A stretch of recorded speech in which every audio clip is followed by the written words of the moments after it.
কালি next সাইডত এনেকে বুজাইছিলো না এই সাইডৰ পৰা আজিকালি মানে এনেকে বুজাম মানে এইটো এটা মানুহৰ বডি হয়নে এইটো কোনটো সাইড ব্যাক সাইড ইয়াৰে সমান সমান কৰি এইটো বুজাম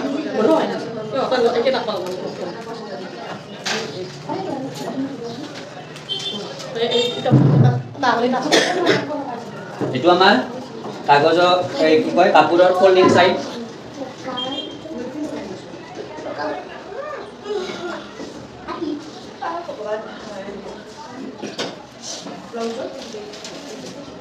এইটো লাইনটো হল ফোল্ডিং সাইড ফাৰ্স্ট আমাৰ কি কৰিব লাগিব এ পয়েন্ট বি পয়েন্ট সি পয়েন্ট ডি পয়েন্ট আৰু ই পয়েন্ট এফ পয়েন্ট ঠিক আছে A B C D E F মানে বুজি পোৱাৰ কাৰণে বাকি ইয়াত এটো যদি গমো নাপায় ইয়াত এতিয়া আইডিয়া কৰি আপোনালোকে বুজি পাব না একনি গলৰ ওচৰত একনি শোল্ডাৰ স্লোপৰ পৰা যিমান শোল্ডাৰ আছে তাতে ইয়াত কি আহি যায় প্লাস শোল্ডাৰ কিমান আছে এটো আহি যায় আৰু কিমান স্লোপিং আছে এটো আহি যায় না নাই শোল্ডাৰ আহিল শোল্ডাৰ স্লোপ আহিল ইয়াত আহি যায়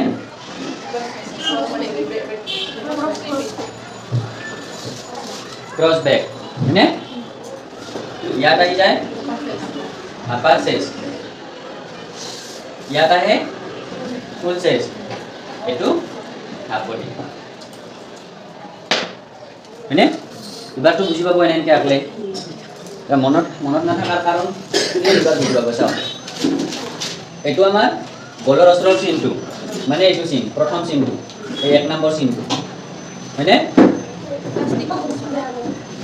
এই এক নম্বৰ চিনটো দুই নম্বৰ চিনটো কোনটো এটো তিনি নম্বৰ চিনটো কোনটো এটো চাৰি নম্বৰ চিনটো কোনটো এটো পাঁচ নম্বৰ চিনটো এটো ছয় নম্বৰ চিন ঠিক আছে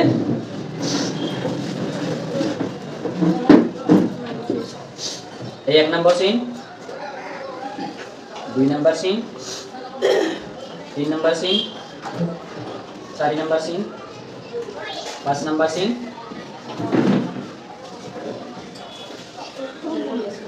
पाँच नंबर सीन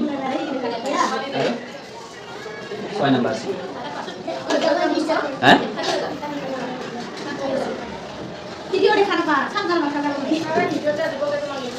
নহয় দেখা পাব মই চাই লম না বহুত শেয়ার ধুনীয়া হয় তাৰপিছত আমাৰ মেজাৰমেন্ট কিমান আছে ইয়াত মই মানে ঝুকি মাকি নেদেও ইয়াত লিখি দিম ইমান ইঞ্চি বুলি হা গলৰ এইটোৰ কাৰণে এইটোৰ মেজাৰমেন্ট ল'ব পাৰি যিমান বল থাকে যিমান বলৰ ৰাউন্ড থাকে হৰণ কৰিব লাগে পাছে দি ইমান ভেজাল কৰিব নালাগে ডাইৰেক্ট ৰাখলে হ'ল কিমান আড়াই আৱাজ কমাব দিও ডাইৰেক্ট চাইছে মোবাইল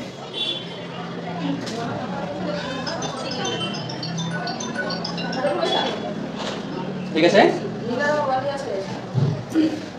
এইটো কি পয়েন্ট মানে গলৰ পয়েন্ট এই গলৰ ওচৰত এইটো ঠিক আছে আমি মেজাৰমেন্ট কৰ পৰা লও হলা ইয়াৰ পৰাই লও আমি তো বেলেগ জায়গাৰ পৰা নলও ইয়াৰ পৰা নলও কৰ পৰা নলও গলৰ ওচৰৰ পৰা মেজাৰমেন্ট লও নে দীঘল সিগল সব মানে এইটো হল গলৰ ওচৰৰ মানে এইটো ঠিক আছে এনকে কোৱাৰ পাছত যদি বুজি নাপায় তাৰ পাছত উপায় নাই গলৰ ওচৰৰ পয়েন্ট আড়াই ইঞ্চি সব বৰ একদম টুকটাটো বুজাইছিলো আগতে আড়াই এবাৰ কিমান শোল্ডাৰ আছে আমাৰ শোল্ডাৰ আছে 14 এটো প্ৰথম মেজাৰমেন্ট হৈ গেল এক নম্বৰৰ সেকেন্ড মেজাৰমেন্ট আমাৰ কি কৰিব লাগিব শোল্ডাৰ আমাৰ কিমান 14 ইয়াৰ পৰা মেজাৰমেন্ট কৰিম শোল্ডাৰ হৰণ 4 প্লাস আধা ইঞ্চি ঠিক আছে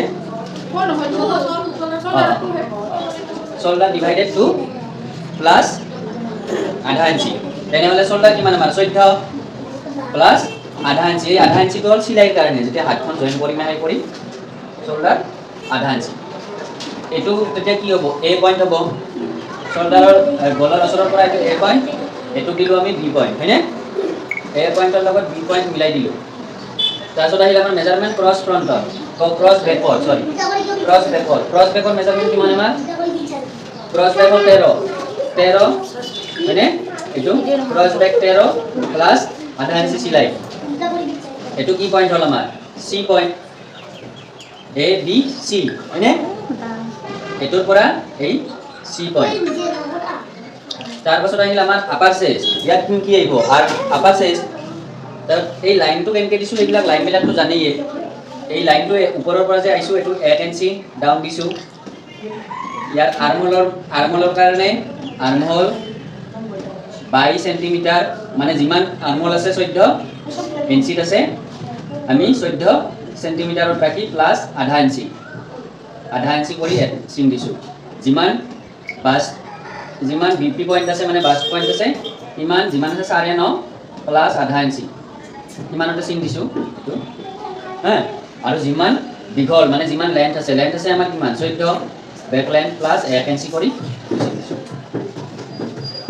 আপাৰ চেষ্ট এইবাৰ যিমান আছে ডিভাইডেড আপাৰ চেষ্ট হৰণ 4 কৰিছোঁ প্লাস আধা ইঞ্চি। ঠিক আছে? ইয়াৰ পৰা যদি আপুনি এনেকৈ ডাইৰেক্ট চিধা কৰি এনেকৈ লাইনটো মাৰে, আৰ্মহোলটো বনাওঁতে বহুত প্ৰব্লেম হয় না। এই লাইনটো ইয়াৰ পৰা চিধা মাৰি ল'ব, মাৰি লৈ ইয়াৰ পৰা আধা ইঞ্চি ভিতৰত যোনটো আপোনালোকৰ বডিৰ চিন তাৰে পৰা ইয়াৰ পৰা চবৰ সেম নহয়, মোটামুটি 1 ইঞ্চি ইয়াৰ পৰা 1 ইঞ্চি লিখি দিওঁ। ইয়াত 1 ইঞ্চি, ইয়াত 1 ইঞ্চি নহয়। আৰু এই আধা ইঞ্চিৰ পইণ্টৰ পৰা 1 পইণ্ট লৈ এইটো আগতীয়াকৈ টিক টিক কৰিব। আৰু নহ'লেতো আপোনালোকৰ সেই আছেই স্কেল সেই কৰিব পাৰে, কিন্তু টিক টিক কৰিলে আপোনালোকে কি কৰে ডাইৰেক্ট এনেকৈ হাতে দি মানে ঘূৰি কিনে বনাব খোজে, ডাইৰেক্ট নহয়। সদায় এই হাতখন এটা পইণ্টত ৰাখব, এনেকৈ এটা পইণ্টত ৰাখব আৰু এনেকৈ টিক টিক কৰিব, যিকোনো চেপ ধুনীয়া হ'ব। ঠিক আছে?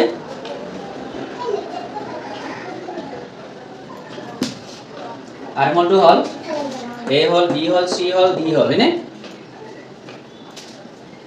ডি হ'ল। এইবাৰ আমাৰ এইটো ই লাইনত একোৱে কৰিব লগা নাই।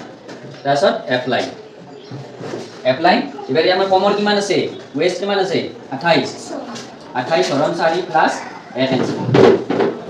এইটো আৰু কথা আছে, যদি কমৰ আৰু ফুল বডিৰ মাজত যদি 8 ইঞ্চিক লগিন পাৰ্থক্য হয়, 8 ইঞ্চি 28 29 30 31 32 33 34 কিমান ইঞ্চি আছে 6 ইঞ্চি হ'লে একো প্ৰব্লেম নাই। কিছুমানৰ যদি ইয়াত 28ৰ জায়গাত যদি 25 26 থাকি হৈ থাকে না কিছুমান একদম কমৰ পাতল মানুহ, তেনেহ'লে ইয়াৰ তলত 1.5 ইঞ্চিৰ চিলাইৰ কাৰণে এক্সট্ৰা ৰাখিব লাগিব। ঠিক আছে? আৰু এতিয়া নৰ্মাল বডি এইবিলাক প্ৰথমতে নৰ্মালি শিকাই আছোঁ, এইবিলাকত টেনশ্যন বেছি হৈ যাব হয়নে? ইয়াত 1 ইঞ্চি এক্সট্ৰা, মানে 28ৰ 4 ডিভাইড কৰিলে কিমান আহে 7 প্লাস 1 8। এইবাৰ ডি পইণ্ট আৰু এফ পইণ্ট, এতিয়া যদি এইফালে যদি ই পইণ্টটো থাকক, ডি পইণ্ট আৰু এফ পইণ্ট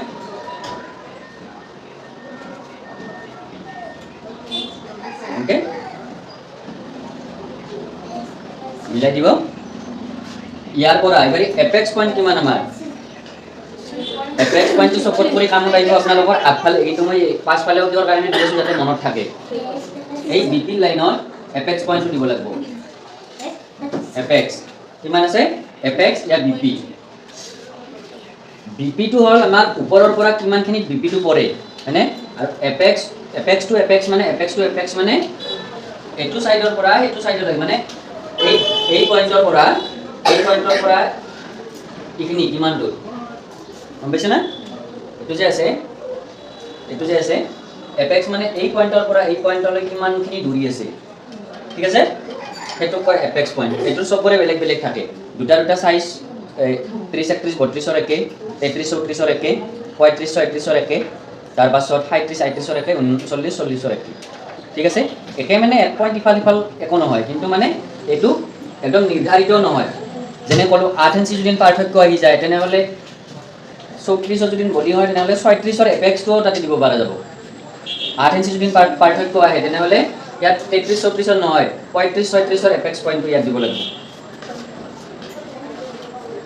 ইয়াৰ পৰা ইয়াত ৰাখলো 3.3 এটো 3 লিখছো যে মানে তিনডাল পইণ্ট তিনডাল ডাল ইয়াৰ পৰা সিধা সিধি এইফালে আধা চিন এটো মানি লওক x এটো মানি লওক y পইণ্ট এটো x ৰ পৰা এটো মানি লওক y পইণ্ট দখলে সমান মানে হা আৰু ইয়াৰ পৰা যেতিয়া আপুনি সিলাই মাৰটো এখিনি সামান্য এখিনি মানে 3 পইণ্ট মানে তো 3 পইণ্ট মানে কি হ'ব তলফালে বেন হ'ব আৰু যদি এটো নকৰে তেনেহলে কি কৰিব লাগিব ইয়াৰ পৰা এই চিনটো 2 পইণ্ট এনেকে বাঢ়াই দিব লাগিব আৰু ইয়াৰ পৰা এনেকে 2 পইণ্ট বাঢ়াই দিব লাগিব মানে দুটাই সলিউশন আছে পেটিকনৰ ইয়াত সিধা আহিব লাগিব এনেকে সোমাই না যায় ঠিক আছে এই যোনটো সিলাই মাৰব ইয়াত 2 পইণ্ট বাঢ়াই দিব লাগিব মানে 25 ইয়াত 25 বাঢ়াই দিব লাগিব সেফটো কাৰণে আৰু ইয়াৰ পৰা 3 পইণ্ট ওপৰত এনেকে উঠাই দিব লাগিব আৰু বাকি এইফালে এক্সট্ৰা মাৰ্জিন এতিয়া বুজি পালা নাই অলপ হলেওটো বুজি পাইছে